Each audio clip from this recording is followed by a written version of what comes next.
আপনাদের কথা দিয়েছিলাম যে বাংলাদেশে যতগুলা নামকরা জাত রয়েছে ভুট্টা সবগুলার জমিগুলা আপনাদের দেখাবো যে আসলে কোন জাতগুলা ভালো হয়ে থাকে।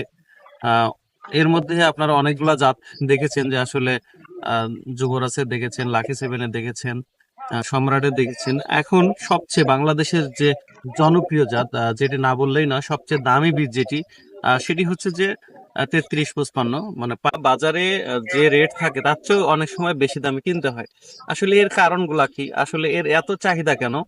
তো সেই ক্ষেত্রে আজকে আমি সেই জমিতেই এসেছি যে আসলে আপনাদের কাঙ্ক্ষিত জমিতে। আপনারা অনেকেই হয়তো এই ভুট্টা বপন করেছেন, আবার অনেকে হয়তো বাজারে এই ভুট্টাটি পাননি।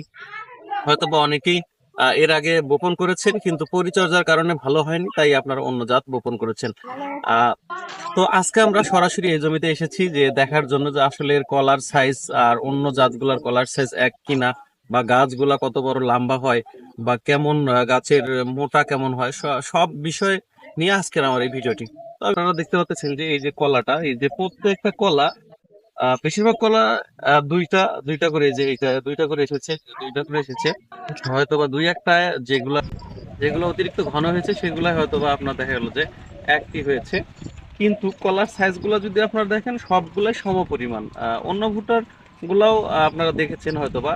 এরপরেও আরেকটা জিনিস হলো এর র্যাকেজটা কিন্তু অনেক চিকন। যেদিন এটা মারাই করা হবে সেদিন আপনাদের অবশ্যই আমি দেখাবো, কারণ এর আগে আমার এই ভুট্টা সম্পর্কে অনেক ভালো ধারণা রয়েছে।